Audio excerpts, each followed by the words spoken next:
Las palabras de las que llamo su atención se encuentran en el Evangelio según San Juan, capítulo 1, versículo 17. San Juan, capítulo 1, versículo 17. Porque la ley por Moisés fue dada, mas la gracia y la verdad por Jesucristo fue hecha. Hemos estado considerando el hecho de que nunca entenderemos la gracia y la verdad que vinieron por medio de nuestro Señor Jesucristo hasta que estemos claros en nuestra comprensión de lo que la ley hizo en nosotros, lo que nos dijo, la posición en la que nos puso. Este es un asunto de vital importancia y por esta razón lo estamos discutiendo con cierto detalle en nuestro último estudio. Comenzamos a mirar la función de la ley, su primer lugar, su orden de importancia y asimismo su propósito de siempre recordarnos que estamos cara a cara con el Dios Todopoderoso. La ley nos libera de una subjetividad mórbida y de aquella inclinación a mirar a nuestro propio beneficio con aquellas tendencias egoístas y así de esta forma nos sitúa en el contexto de una relación con Él. Y luego la ley continúa diciéndonos algo sobre el carácter de Dios. Como les he estado recordando, la ley es dada en dos tablas. La primera afirma que Dios es un Dios santo, un Dios recto, un Dios justo.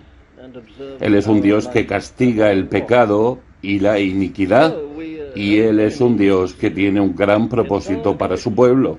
Así que debemos adorarle y debemos adorarlo solo a Él. No debemos tomar su nombre en vano, no debemos tomar su día en vano. Debemos vivir para glorificar a Dios. Y esa es la primera tabla de la ley. Y es esencial que entendamos lo que nos dice.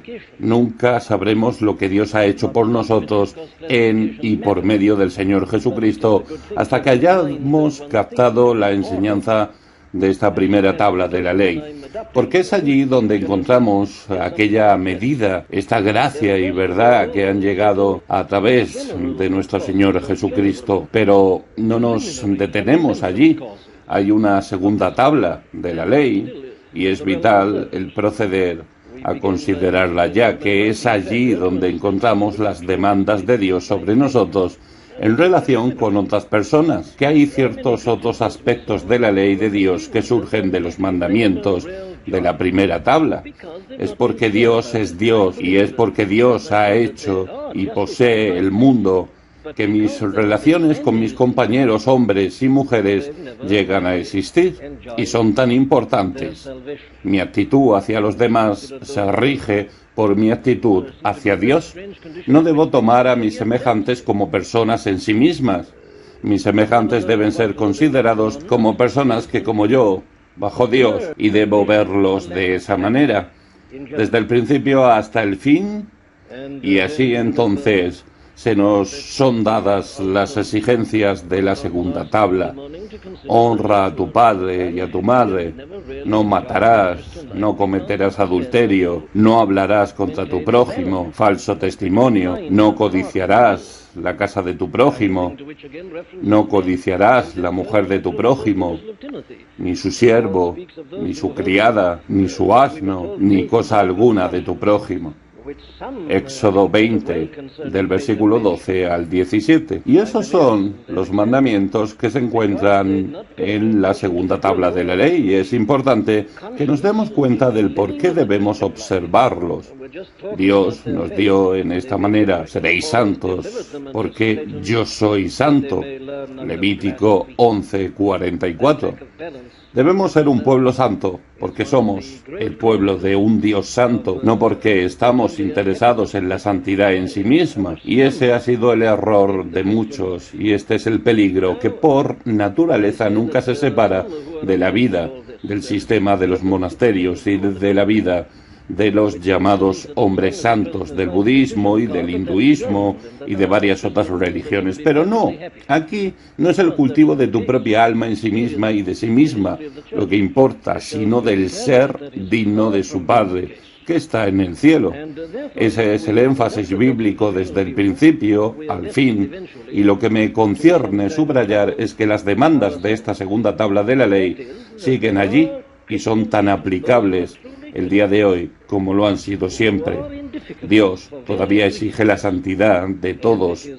Lo exige de los cristianos y lo exige de los no cristianos. Él es el creador y Él es el creador de todos. Él es el gobernador de todos y Él emite este mandato a todas las personas. Y hay una idea falsa que nos hace creer que la enseñanza de la segunda tabla solo empieza desde la entrega de la ley a Moisés y por medio de él, allí en el monte Sinaí, la gente parece pensar que la ley solo comenzó desde aquel momento. Pero esa es una idea equivocada. Esta ley fue originalmente dada al hombre desde el principio y formó parte de su naturaleza y su constitución cuando Dios lo creó. Lo que ocurrió en la entrega de la ley allí en el monte Sinaí fue que Dios estaba recordando a su propia gente de este hecho y lo estaba ahí declarando explícitamente. El apóstol Pablo le da importancia a este punto en gran manera, que dedica un poco de argumento sobre esto en el segundo capítulo de su gran epístola a los romanos. Y es importante que nosotros, esta idea de que la ley y los 10 mandamientos eran solo para los hijos de Israel, es, repito, una falacia central.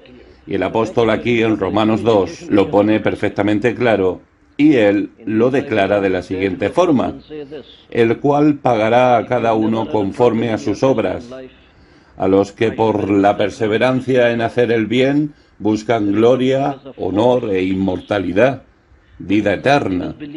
Pero los que son ambiciosos y no obedecen a la verdad, sino que obedecen a la injusticia, ira e indignación. Habrá tribulación y angustia para toda alma humana que hace lo malo, el judío primeramente y también el griego, pero gloria y honor y paz para todo el que hace lo bueno, al judío primeramente y también al griego, porque en Dios no hay acepción de personas. Pues todos los que han pecado sin la ley también, y todos los que han pecado bajo la ley, por la ley serán juzgados. Porque no son los oidores de la ley los justos ante Dios, sino los que cumplen la ley. Esos serán justificados. Porque cuando los gentiles que no tienen la ley cumplen por instinto los dictados de la ley, ellos, no teniendo la ley, son una ley para sí mismos, ya que muestran la obra de la ley escrita en sus corazones, su conciencia dando testimonio y sus pensamientos acusándolos, unas veces y otras veces defendiendo. En Romanos 2, versículos 6 al 15, aquí Pablo está diciendo que estos gentiles no tenían la ley. Con esto él quiere decir que siendo gentiles y no judíos, ellos no recibieron la ley como fue dada explícitamente por Dios a Moisés allí en el monte Sinaí. Pero Pablo dice que esto no hace ninguna diferencia, porque aunque nunca la ley sobre las tablas de piedra, la misma ley estaba escrita en sus corazones y lo demuestran por sus conciencias. El argumento es que Dios, cuando originalmente hizo al hombre, lo hizo justo. Él puso una justicia en él y hay como una especie de un remanente, como una reliquia de esta justicia en cada ser humano. Y eso en cierto sentido es el significado de la conciencia. La ley de Dios está escrita en el corazón de cada ser humano y está destinada a ser observada. Y todo lo que Dios estaba haciendo a través de Moisés, allí en el monte Sinaí, no era más que un recordatorio hacia su propia nación de esto. La ley estaba en sus corazones, estaba en los corazones de los judíos, estaba en los corazones de los gentiles, pero a causa del pecado y a causa del mal y por haber dado la espalda a Dios, lo habían olvidado y se hicieron negligentes. Así que Dios dijo: en efecto, les voy a recordar de mi ley, que está en vuestros corazones, pero eso no es suficiente, lo estoy poniendo delante de vosotros. Y él lo endorsó, por así decirlo, como un documento oficial y lo sostuvo allí delante de ellos, para que fuera inconfundible. Entonces, recuerden que la ley está escrita todo el tiempo en el corazón de todas las personas, tanto de los judíos como de los gentiles, Y por eso digo que todavía se mantiene. Es tan obligatorio ahora como lo fue cuando el hombre fue creado originalmente. Es urgente e importante para todos nosotros recordar y darnos cuenta de que esta ley todavía se mantiene el día de hoy. Vivimos en una época en que hombres y mujeres están tratando de ofrecer excusas y dar explicaciones delante de la ley. Dicen que no creen en la disciplina y sucesivamente todos ellos hacen lo que les gusta y lo que creen que es correcto. Pero esa es una violación de esta ley fundamental de nuestro mismo ser y de nuestra misma Constitución. No matarás, no has de robar, no deberás cometer adulterio. Los mandamientos están todos allí y en nuestras conciencias sabemos que están allí. Negarlos es negar nuestras propias conciencias. Cuando cualquiera de vosotros viola cualquiera de estas leyes, sabemos que estamos equivocados.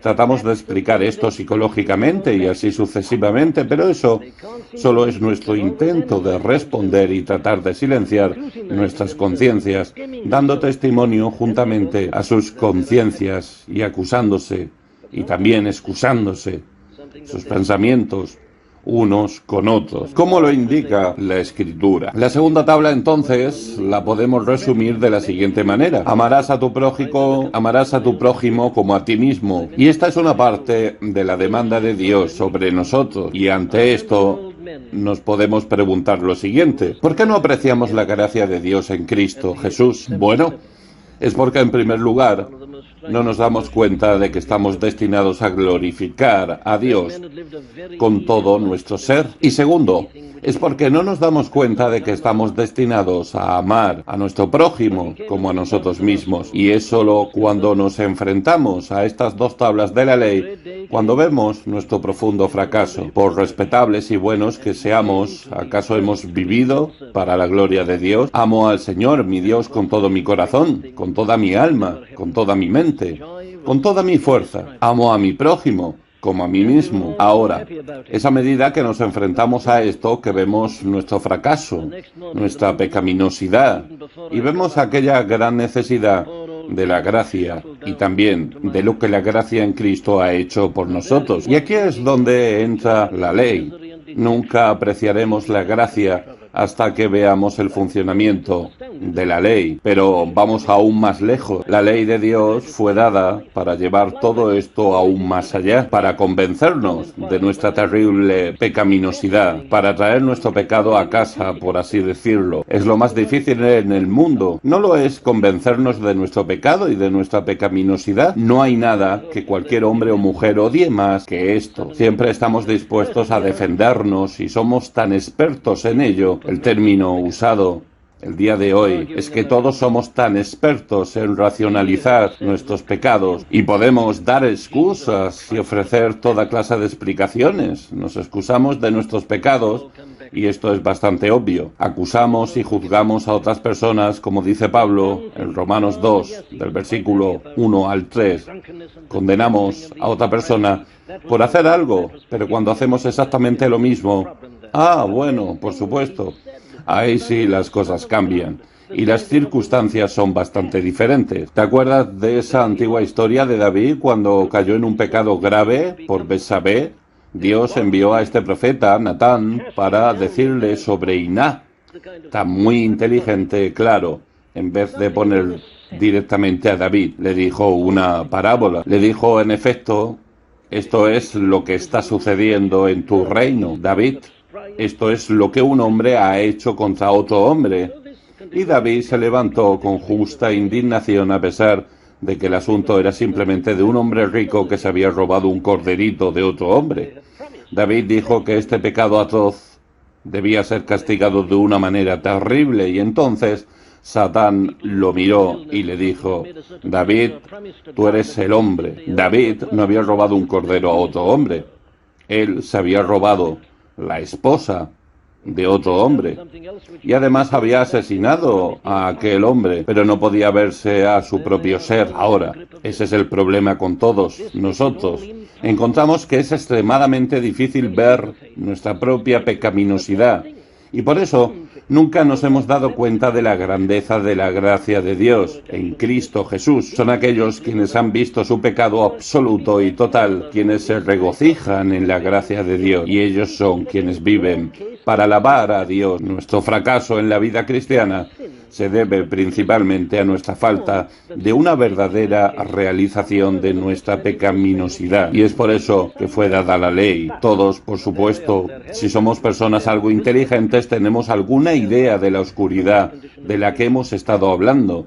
Si alguna vez has leído alguna filosofía, sabrás algo acerca de la oscuridad de la naturaleza humana y de la vida en este mundo. Si usted ha leído libros sobre la moralidad y la ética, entonces usted debe saber algo de esta oscuridad, que tiene algún código de honor o algún código moral. Usted será consciente hasta qué punto la naturaleza humana es deficiente en estas áreas. ¿Acaso es esto la psicología? Si la psicología nos dice algo acerca de esta oscuridad, la psicología analiza y examina la naturaleza humana, la mente humana, esta cosa esencial que está dentro del ser humano, y descubre muchas cosas sucias, feas y ocultas. Podemos ver esto incluso en la psicología freudiana, la cual da una imagen muy pobre de la naturaleza humana, y de estas maneras podemos saber algo sobre nuestra pecaminosidad, sobre nuestra oscuridad, pero eso no es suficiente.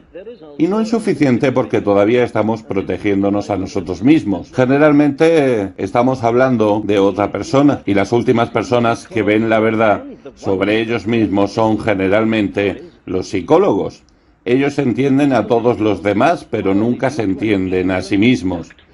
Pobres compañeros, y así usted encuentra que el psicólogo que anuncia que un cristiano no debe sufrir de insomnio y nunca debe tener un colapso nervioso, y entonces después usted se entera que el gran psicólogo ha sido afectado con ambos problemas. Eso es típico. La psicología y la filosofía están bien en cuanto van, pero no van lo suficientemente lejos. No pueden penetrar en este mecanismo de autodefensa del cual todos nosotros somos tan expertos en poder, y solo hay una cosa que puede hacer esto, y esa es la ley de Dios. Aquí está la divina radiografía que lo revela a todos, que no dejan nada oculto. Pero ¿cómo es que penetra la ley a través de nuestras defensas?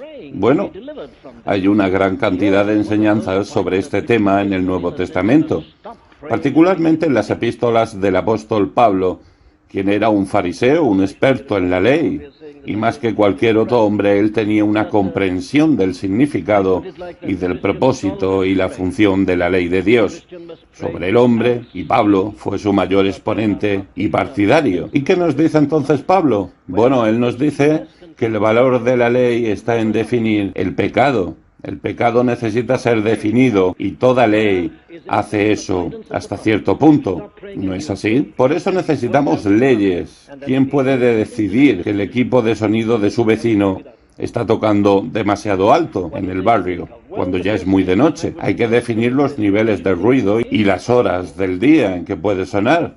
¿De quién es el derecho de paso en las vías cuando usted está conduciendo su coche o al caminar? Bueno, es la ley la que tiene que establecer aquellas líneas divisorias. Un hombre dice es mi derecho y el otro hombre dice que es el suyo. Ahora, la decisión no puede dejarse a las personas afectadas, porque siempre torcerán a aquellas cosas para encajarlas por su propio interés. Entonces, allí está la ley, y la ley entra y define el pecado. Escuchen el apóstol decir algo acerca de la función de la ley, porque por las obras de la ley ninguna carne se justificará delante de él, porque por la ley es el conocimiento del pecado. Romanos 3:20. Ahora, no me detendré en esto para dar una interpretación completa de este versículo en este momento, lo cual vendrá en una próxima ocasión. Mi punto es que Pablo está diciendo que la ley no puede salvar a nadie. ¿Y por qué no? Bueno, porque nunca tuvo el propósito de hacerlo. Su propósito es de definir el pecado. Por la ley es el conocimiento del pecado. Pablo lo pone así en Romanos 4:15, donde declara: porque la ley produce ira, pero donde no hay ley, tampoco hay transgresión. No puedes procesar legalmente a un hombre a menos que tengas una ley. bajo la cual puedas procesarlo. Cuando los demás en un tribunal dicen, bajo tal y tal acto y tal sección y subsección, este hombre es culpable. Donde no hay ley, no hay transgresión. La función de la ley es identificar, definir el pecado, decirnos exactamente lo que es. Y usted tiene esto otra vez en Romanos 7:8, donde declara, porque sin la ley el pecado está muerto. Y Pablo dice lo mismo en otros lugares en ese mismo capítulo. Ahora, todo esto significa que la cuestión de nuestra pecaminosidad no es solamente una cuestión de un vago sentimiento de que no somos lo que debemos ser. Eso está bien, no somos lo que debemos ser, pero mientras que dejemos este asunto a ese nivel, nunca haremos nada al respecto. Sin embargo, cuando la ley llega a mí, no solo me mira y me dice eres una criatura pecadora, sino que me dice tú eres culpable de esto y de esto y de eso y de aquello y no nos gusta, o sí. Y ahí mismo empiezo a defenderme y digo, por supuesto que estoy listo para admitir que no soy un salto al 100%. Todo el mundo está dispuesto a decir eso y la gente piensa que esa es una cosa maravillosa de admitir, pero si les dices, muy bien, amigo mío, no solo no eres santo al 100%, sino que también sabemos que eres culpable de esto y de aquello. Y ahí mismo ellos te odiarán por esto. Por supuesto que lo harán.